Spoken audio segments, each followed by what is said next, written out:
Cybersecurity Risk Assessment by Australia DTL Power. Group 2, which includes Justin Bauman, Anthony Dinasci, Amanda McGranagan, Christopher Wolfe, and Najer Baggio Miles. Under the instruction of Professor Dr. Ruth Parker, University of Maryland University College.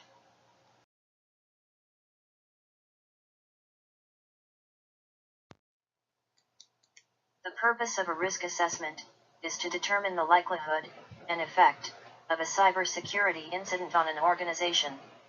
Conducting a risk assessment is a complex process that requires considerable planning, specialized knowledge, and involvement from all stakeholders, to appropriately cover all aspects of the organization, to include all people, processes, and technology-based risks. The presentation will cover the following topics: attribution analysis, security operations, software development security, security assessment and testing, security engineering, authorization, authentication, access control methods, weaknesses, distributed denial of service attacks, risks, attack vectors, notable avenues for attacks, vulnerability matrix, recommendations.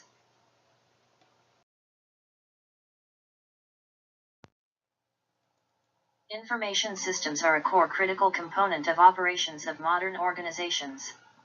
Despite consistent measures that are taken to secure data against cyber threats, attacks are always looming. DTL Power has reviewed various threats and cyber attacks that could pose a threat to information systems. The foundations of cybersecurity core principles are based around the CIA triad, which is comprised of confidentiality, integrity, and availability. Each and every one of the three foundational elements is vital in information security. The element of confidentiality includes a set of rules which puts a restriction to access of information and making the same information unavailable to unauthorized users. The element of integrity is a guarantee that the secured information is consistent, truthful, and accurate throughout its life cycle, and all necessary steps are taken to ensure that it is not altered by unauthorized persons. Availability is an assurance that all secured information is readily accessible to all authorized users. It also means that all maintenance and upgrades are done, ensuring the consistent functionality of the systems. There are many key risk attributes for each one of the three elements as seen in this slide.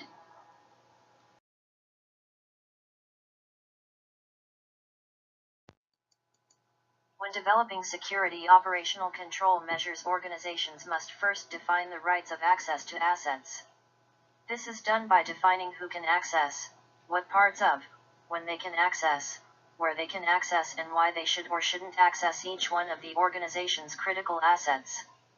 Foundational constructs of security operations are focused around protecting assets, developing and maintaining a strong security posture by monitoring and auditing key assets, as well as creating continuity plans and recovery procedures. This slide details how each aspect adds to the protection of the organization's operations.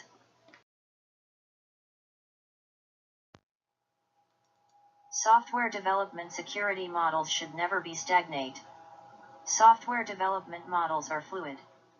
They should, and will fluctuate, thus requiring them to be adaptable. When choosing software, it is important that data classification, access rights, and protection levels are not only reviewed and decided upon in the first steps of the model, but should also be considered during all other phases as well. Doing this will ensure the integrity of that data stored within the applications.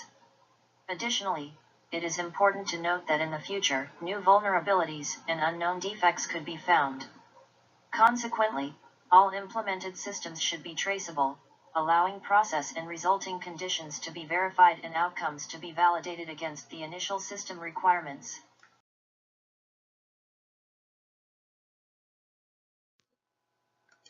To ensure the organization's information security controls are in compliance and meet the high confidentiality, integrity, and availability standards, it is important to conduct regular security assessments and testing. Evaluating the effectiveness of current security policies, procedures, and implementation strategies could identify potential exposures and unknown vulnerabilities. To increase the effectiveness of the assessment, it should be coupled with security awareness and training initiatives.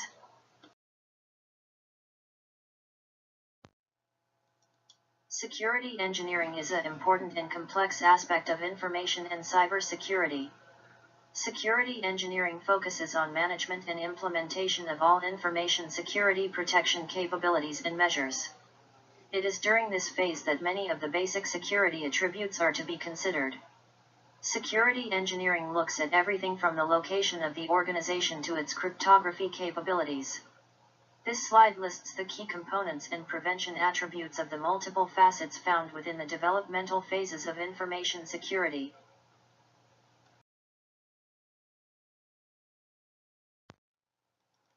Authorization is defined as the process of giving individuals access to system objects based on their identity. Australia has devised 3 different information security data authorization levels. All information and data should and can be placed into one of the 3 categories. Classifications to data can guard against many of the possible outcomes noted in this slide. Information should either be classified as official, sensitive or protected. With the designations, one can then determine whom should be authorized to access said data or systems where the data is held.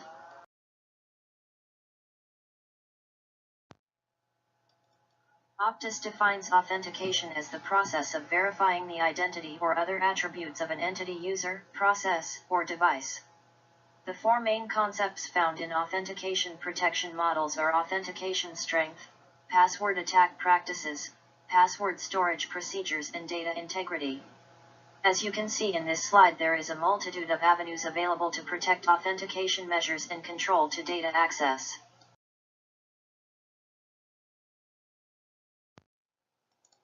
Security measures designed to detect and deny unauthorized access as well as permitting authorized access to an information system or a physical facility is known as an access control method. A list of best practices for securing both the physical and logical aspect of access control can be seen here. Additionally, when developing and implementing access control rights, one must not forget about the fundamental aspects of a secure architecture design. Implementing a strong foundational architecture in the beginning phases of development can add an additional layer of protection. Now that we have taken a look at basic aptitude measures, best practices, and a strong foundation for the development of a strong information security posture, the next group of slides will look at some of the known vulnerabilities and exploits.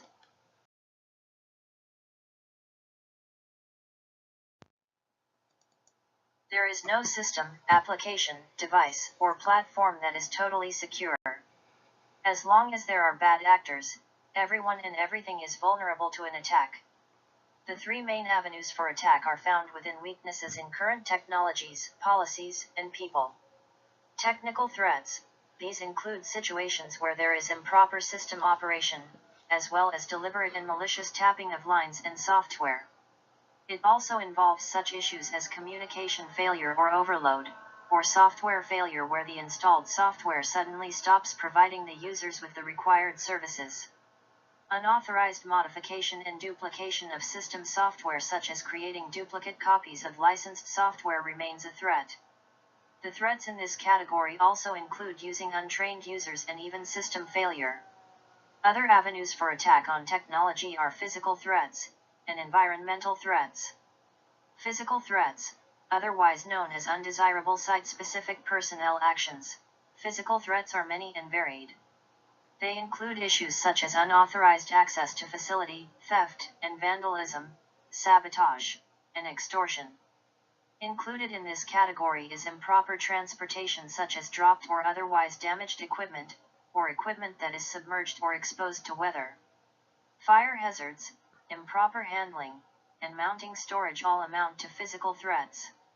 Environmental threats. This category has fire, chemical fumes, water leakage from pipe bursts or breakages, explosions such as from chemical plants and munition depots, lightning, vibrations from nearby railroad tracks, airports, or construction sites, electromagnetic interruptions, for example, coming from poor radio receptions, are among environmental threats. Human threats. This can appear as human malicious acts and other acts of human error. For instance, disgruntled employees can commit deliberate acts by illegally accessing and modifying or even deleting classified information. Bad actors can also use their skill or fraudulent means to bypass any kind of controls to interfere with secured data. It could also include deliberate acts of theft such as stealing the intellectual or electronic property of an organization. On the other hand, some acts can be performed without malicious intent. Cases of human error include inexperience or improper employee training. Such employee mistakes can lead to the release of classified data as well as failure to protect classified information, entry of inaccurate data, and accidental deletion or modification of data. In most of the operational cyber threats, there is always a human component involved. This could be someone who intentionally or falls for some clever scheme to get to the system or the secured information. It could involve an employee who is easily compromised or an individual who has extensive knowledge of the hardware. A malicious individual could change a small component in the system for their own selfish purposes such as blackmail or sabotage. Weaknesses found within policies are often overlooked. Notwithstanding the fact that weaknesses found within policy documents can cause as much damage if not more damage than weaknesses found with technology and people. Strong policies add an extra layer of protection to guard against most attacks. Policies often act as guide to set limits and access rights. Weak or lacking policies can lead to decreased efficiency, lack of continuity, and cause organizations to fail regulatory standards, leading to fines and additional fees.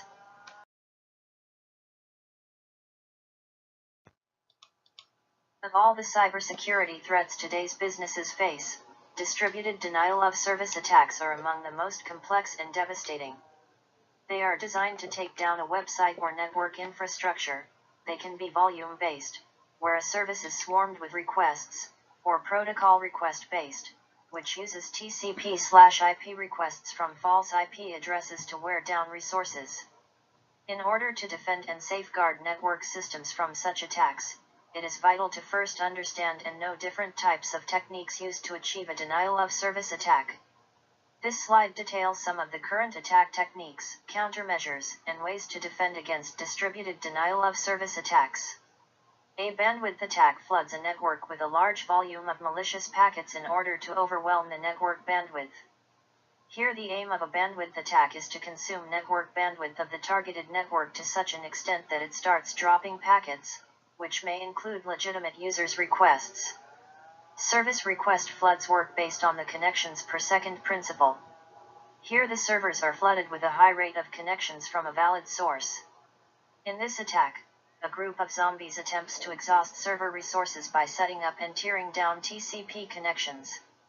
E.g., an attacker may use his or her zombie army to fetch the home page from a target web server repeatedly, thus resulting in an increased load on the server makes it sluggish. A SYN attack is a simple form of DOS attack, where an attacker sends a series of unlimited fake TCP SYN requests to the victim machine, for which it responds back with an SYN ACK and waits for the ACK to complete the session, but it will never get the response as the source addresses are fake. As a result, the server becomes inactive for legitimate SYN requests. A DOS ICMP flood attack occurs when zombies send large volumes of ICMP_echo packets to a victim system, where these packets signal the victim's system to reply, and this combination of traffic saturates the bandwidth of the victim's network connection. Once the ICMP threshold is reached, the router rejects further ICMP echo requests from all addresses. A peer-to-peer attack is one form of DDoS attack where an attacker exploits the flaws found in the network that uses DC++, Direct Connect, protocol, which allows the exchange of files between instant messaging clients. In this scenario, the attacker instructs the client of peer-to-peer file sharing hubs to disconnect from their network and connect to victim's website. As a result, these numerous computers would try connecting to the target website, which causes a drop website performance. Permanent denial of service, PD0S, is also known as plashing.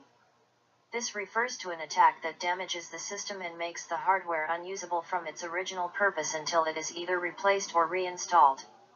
A PD0S attack exploits security flaws which allow remote administration on the management interfaces of the victim's hardware such as printers, routers, and other networking hardware.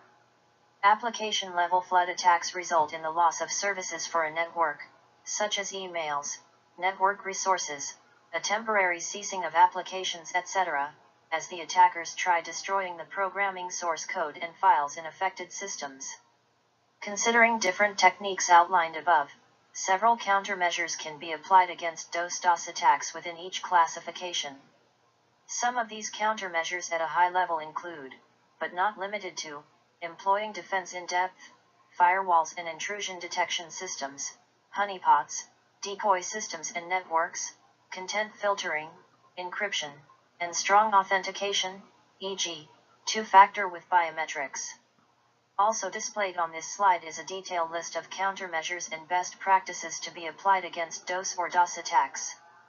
Based on the research performed by the cyber team, this section provides information on security tools could be used by Australian nation-state to defend against DOS attacks. Tools and technologies such as Wireshark and Snort utilized to analyze the network packets to discover multiple statistics and information, as well as scanning network activities to identify malicious activities related to DOS attacks. However, additional implementation of tools and technologies required to further harden the network system from DOS attacks. To further protect the network from these variety types of DOS attacks, a combination of firewalls, intrusion detection systems, and intrusion prevention system are required to be implemented. That said, based on the research and analysis performed, some of the industry top tools and technologies are identified and recommended as follows to include their features and capabilities. Cloudflare is one of the biggest known networks operating on the internet for increasing the security and performance of websites and services. It acts as a reverse proxy sitting between visitors and site hosts to monitor and filter network traffic for any suspicious activity. Cloudflare's Layer 3 and 4 protection absorbs an attack before it reaches a server, which load balancers, firewalls, and routers do not. Its Layer 7 protection differentiates between beneficial and harmful traffic. Cloudflare clients include Cisco, NASDAQ, and MIT. A Barracuda Cloud Gen Firewall offers TCP SYN flood protection. The Barracuda Cloud Gen Firewall effectively functions as a generic TCP proxy, forwarding only legitimate TCP traffic to the inside of the network. Additionally, it allows the definition of a rate limit that is applied to the maximum number of sessions per source address to be handled by the firewall. Packets arriving at a rate faster than allowed will simply be dropped. In a massive DDoS attack, the attackers may simply aim for saturating the link by transmitting vast numbers of UDP packets. The integrated environmental monitoring feature diagnoses such conditions by link and target address monitoring. Once the response of a remote target address to regular ICMP probing fails, the system can be configured to activate different routes and uplinks, for example backup line, ISDN, XDSL. Using this feature, traffic will be unimpeded across unaffected lines and crucial site-to-site and site-to-internet connectivity remains operational. It has been used by Microsoft, MIT, NASA, and the Federal Bureau of Investigation. Another recommended solution is the Checkpoint DDoS-P. It uses a hybrid of dedicated on-premises and cloud-based resources to defend against volumetric, application, reflective and resource-exhaustive DDoS attacks. Checkpoint DDoS protector appliances extend security perimeters with multi-layered protection against DDoS and up to 40 Gbps of performance. In addition, Checkpoint Penalty Box, a feature of advanced networking and clustering software Blade, helps to identify and quarantine unwanted traffic quickly and efficiently, while minimizing processor utilization spikes. When traffic exceeds the configured policy violation threshold, Penalty Box quickly drops that traffic temporarily, then reintroduces and monitors it. Traffic is quarantined until it falls below the policy violation threshold. Project Shield is a powerful DDoS protection from Google. Project Shield is the creation of Jigsaw, an offshoot of Google's parent company Alphabet. It is able to filter potential malicious traffic by acting as a reverse proxy which sits between a website and the Internet at large, filtering connection requests. If a connection seems to be from a legitimate visitor, Project Shield permits the connection request. If a connection request is determined to be bad, e.g. multiple connection attempts from the same IP address, then it is blocked. This system makes Project Shield extremely easy to implement simply by changing the server's DNS settings. Currently, Project Shield is only available for media, election monitoring, and human rights-related websites.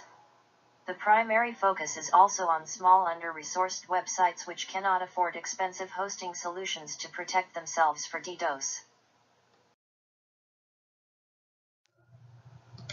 Risk analysis and mitigation is an important component of security in which risks are analyzed to determine if there are any threats or vulnerabilities that could impact the integrity or security of networks and data. Risks might include one or a combination of several things such as unpatched vulnerabilities, outdated systems and infrastructures, human behaviors, or emerging threats. Once a threat is identified, the next step is to develop mitigations to thwart or minimize the impact of the threat. Accepting that fact that attacks will occur is the first step in a strategic risk response strategy. Organizations should attempt to mitigate risks by choosing the best strategy that will enhance the organization's survivability in the eventuality of an attack to its critical infrastructure. There are currently 4 main components to strategic risk response as seen in this slide. One of the common ways used to assess system security and affirm the security posture is an acceptable state is testing and verification. They are used to validate the system's security, identify weaknesses that could put the system at risk, and recommend mitigations to address the vulnerabilities.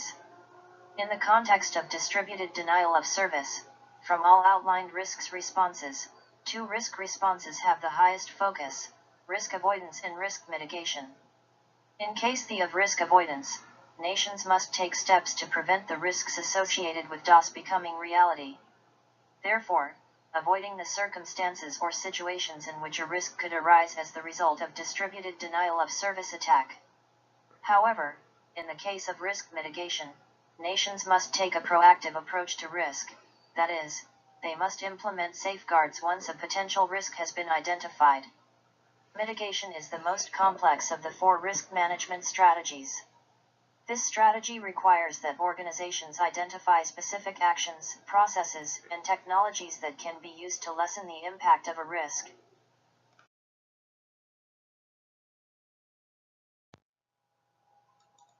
An attack vector is a sinister path on a device, a network server or computer by which bad actors gain access and cause malice.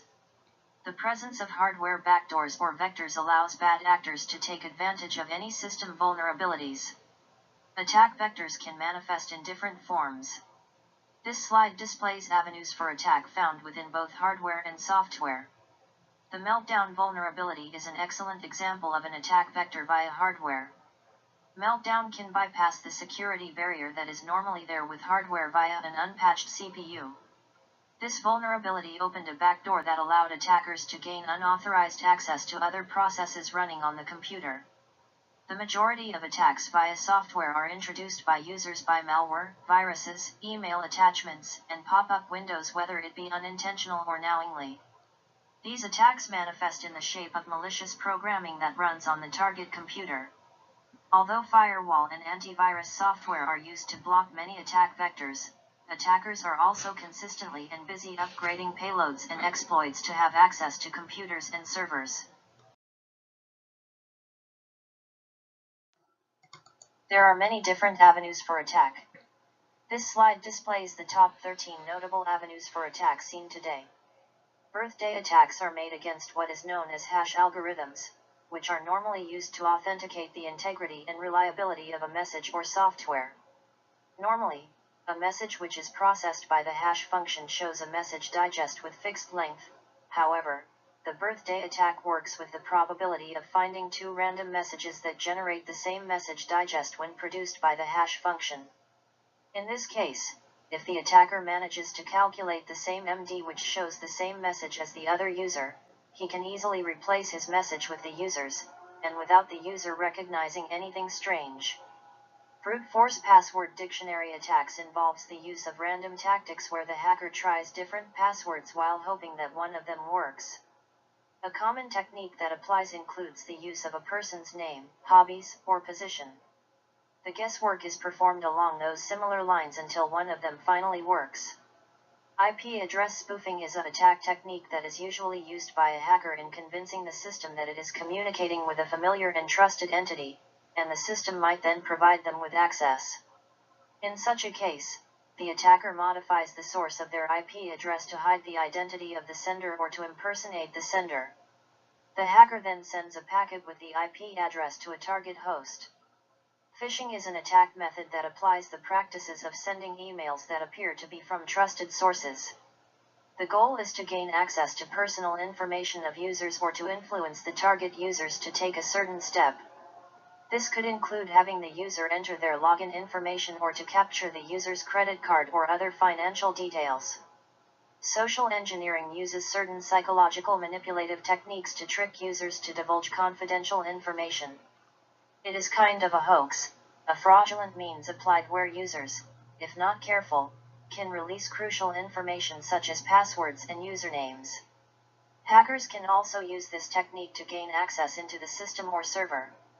Man-in-the-middle attack is a method used by hackers who alter communication between two users who think that they are communicating with each other. In this case, the victim is not aware that there is someone intercepting their communication. An example could be between the user and their bank. The hacker comes in between the two, pretends to be either the bank or the user, and in the process, accesses information that hurts one or both entities. Farming occurs when it is the intention of hackers to redirect a website's traffic without the victim's permission to another fake website. It can be done by accessing and changing the host file from a user's computer. The hacker can also exploit a vulnerability in the DNS server software to redirect traffic from the host website to a fake one. This is a major concern for online businesses that could end up losing huge amounts of money and hurt their businesses. Hijacking is a cybersecurity attack in which hackers take control of communication. It is like a man-in-the-middle attack, as the hijacker intercepts the communication between two parties. The scenario is that the hacker uses this means to gain access to information, which is eventually used to commit theft, fraud, or other crimes. Pretexting attack is in the class of social engineering, and hackers use it to create a pleasant pretext or any other convincing but fake scenario. They use it to gain trust and access to their victim's personal information. In typical circumstances, the scammer uses the pretext to get certain information from their victim. These details from the victim are then used to steal from them. In abating, hackers attack promise items in the form of promotional gifts such as flash drives to a company's employees.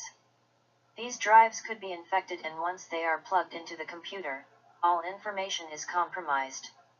Denial of service occurs when an attack is meant to shut down a machine or a network, eventually making users unable to access it.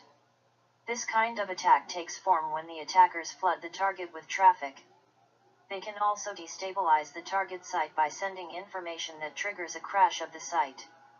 In such circumstances, users are deprived of the service that the site offers. High-profile servers such as from banks, media organizations, and trade companies are key targets of DOS hackers. A distributed denial of service is a form of attack is similar to the distributed denial of service attack. The difference is that the distributed denial of service attack involves multiple computer systems attacking pinpointed targets such as a server or a website. In the process, users are not able to access information or service from that website. A targeted server or website may also slow down or crash altogether. A dictionary attack is a technique involves the use of a dictionary of commonly used passwords to try to gain access to a person's computer. A typical approach is copying an encrypted file which contains the passwords, and then applying this encryption to a dictionary of commonly used passwords. The attackers can then check and compare the results until they get a correct password. The more well-known attacks seen in the past are WannaCry, Cloud Bleed, and university attacks. WannaCry is one of the most well-known attacks that began in May of 2017 when a train of ransomware known as WannaCry spread around the world. It affected hundreds of thousands of targets that included large corporations as well as public utilities. In the United Kingdom, this strain temporarily crippled the national health hospitals by delaying medical procedures and bringing the emergency services to a standstill. After investigations, it was concluded that the bug was a project of the government of North Korea, which had intentions of raising huge amounts of money. The Cloudbleed attack began in February of 2017. Cloudflare, the internet infrastructure company, sent out information that a virus in its platform had caused leakage of sensitive customer data. This problem was unearthed by Google vulnerability researcher Tavis Ormandy. The bug was disabled by Cloudflare within hours. University attacks occurred in March of 2018. The Department of Justice indicted several Iranian hackers, charging them with attacking several hundred universities, numerous private companies, and several government targets from around the world. These attackers would target professors and employees with official-looking emails and would con them into entering login information on fake websites. The purpose of a vulnerability and threat assessment matrix is to outline the top and emerging internal and external vulnerabilities and threats affecting nations, network systems, and information. The matrix in this slide includes information associated with each vulnerability and threat and is defined by vulnerability definition, description, classification, management tool, priority, risk level, remediation. From here, threats are further broken down by a risk level. There are 3 threat levels, which are high, or top priority, medium or notable, and low, or informational. As you can see, this matrix includes a lot of the information that we have gone over in the previous slides. However, it also includes additional information on threats found on the dark web, as well as SMS messaging and eavesdropping techniques and external monitoring methods.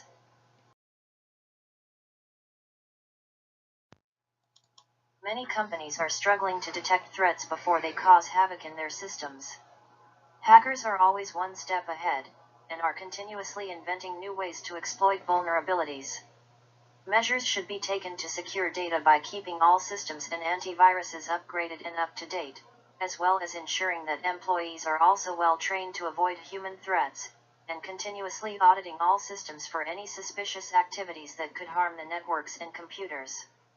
There are other possible sources of vulnerabilities and threats that can affect the security and protection of network systems, including endpoints. Some of these sources and vulnerabilities include data exfiltration, mobile devices, and databases. Data exfiltration is the unauthorized removal of data from an organizational environment. This includes malicious copying, transferal, and retrieval of data. To protect against data exfiltration, nations must implement security controls such as ingress-egress traffic inspection, data tokenization, role-based access controls, blockchain, and encryption. Mobile devices have the ability to carry sensitive and confidential data, thus serve as an additional attack vector. Data access and ownership issues can create a risk of data loss. In order to minimize security risks and maximize effectiveness, nations must have comprehensive security and BIOD policies. They need to invest in security solutions such as mobile device management, registering personal devices, implementing encryption standards for data protection, and using endpoint protection technology to guard personal devices against attacks. Finally, databases, due to their nature of being the center of data and information, are a large source of vulnerabilities. To protect the data in databases from exfiltration, data loss prevention is a must. Data loss prevention is ensuring that data does not exfiltrate out of an organization. Some of the tools and technologies recommended for DLP and data protection include blockchain, data masking, data tokenization, and tamper-proofing. Group 2 would like to thank you for taking the time to review this PowerPoint.